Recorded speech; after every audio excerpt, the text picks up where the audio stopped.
কাৰ্যক্ৰমটো আছিল আমাৰ পতাকা উত্তোলনৰ পৰা আৰম্ভ কৰি বন্তি প্ৰজ্বলন, তাৰপিছত আছে আমাৰ ভাৰত মাতা বন্দনা, তাৰপিছত আছে আমাৰ গেছবিলাকৰ স্পীচ, ওমেন্সৰ স্পেচিয়েলি বিষয়ে সবলীকৰণৰ বিষয়ে মানে আলোচনা কৰা হৈছে। বহুত ভাল ভাল বক্তব্য দিছে। আমাৰ ইয়াতে আশা কৰিছিলোঁ আমি মোটামুটি 200মান মানুহ, প্ৰায় অলপ কম হৈছে ছেক্ৰেটাৰী হোৱা, কিন্তু মই আন্দাজ কৰিব নোৱাৰিলোঁ। লিষ্টটো মই বৰ্তমানলৈকে পোৱা নাই, লিষ্টটো আমাৰ হাতত আহি পালে পিছত গম পাম। আমি মাতাটো 10জন মাতিছিলোঁ, কিন্তু বিশেষ অসুবিধাৰ কাৰণে তেওঁলোকে আহিব পৰা নাই। আমি এতিয়া 6জন মানুহ সম্বৰ্ধনা দিব সক্ষম হৈছোঁ। ইয়াৰ পিছত আমাৰ বেলেগ প্ৰগ্ৰাম নহ'ব। আমাৰ চিফ গেষ্টটো বৰ্তমানলৈকে আহি পোৱা নাই, তেওঁ আহি পোৱাৰ পিছত আমাৰ চিফ গেষ্ট স্পীচ কৰাৰ পিছত আমি প্ৰগ্ৰামটো সমাপ্ত কৰিম। 16তম আন্তৰ্জাতিক নাৰী দিৱস বনগাঁও মহিলা বিজেপি মহিলা মৰ্চাৰ মোক আমন্ত্ৰণ কৰি আনি সম্বৰ্ধনা জনাইছে। মই খুব আনন্দিত হৈছোঁ, ভাল পাইছোঁ।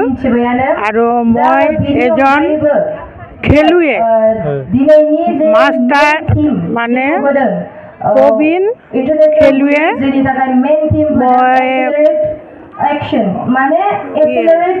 ৱাকিং 5 কিলোমিটাৰ ৱাকিং, 10 কিলোমিটাৰ ৰান, 5 কিলোমিটাৰ ৰান আৰু 2000 মিটাৰ ট্ৰিপল চেষ্টত অংশগ্ৰহণ কৰি শ্ৰীলংকাত 2021ত 2টা গ'ল্ড মেডেল পাইছোঁ। ইয়াৰ বাহিৰেও মই মালয়েছিয়াতো খেলিছোঁ, বেংককত খেলিছোঁ।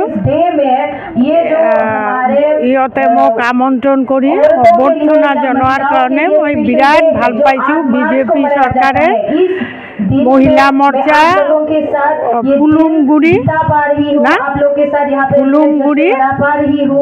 মহিলা মণ্ডলে মোক আমন্ত্ৰণ কৰি আনি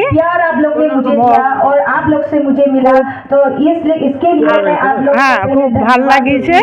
এইখিনিয়ে কৈ नोंसोर खामानि मावोब्ला नोंसोरखौ रावबो हमथानो हाया। नोंसोरो सासे साक्सेसफुल नोंसोरो हिन्जावफोर जागोन, महिलाफोर जागोन, गाव गावनि आथिङाव गसंथानो हानाय नोंसोरो महिलाफोर जागोन ना। आं बेखौ बुंनो थांदों। बेजों लोगोसे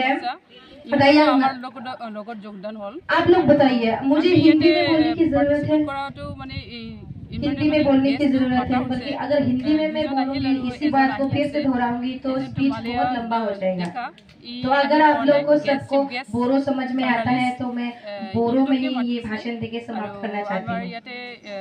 कोई है जो आप लोग हिंदी में जानना चाहते हैं? আমি বেছিকে মাতা নাই, মানে 200 के बेसी होले। ब्रीफली मैं बताऊंगी हिंदी में मैं छोटा सा ही बताऊंगी। सबसे पहले मैंने बोला है कि शिक्षा बहुत ही इम्पोर्टेंट होता है। आप लोग को शिक्षा लेनी चाहिए। दूसरी होती है फाइनेंशियल इंडिपेंडेंस। आप सभी को फाइनेंशियली इंडिपेंडेंट होना चाहिए। और तीसरी बात है लीगल एंड सेफ्टी।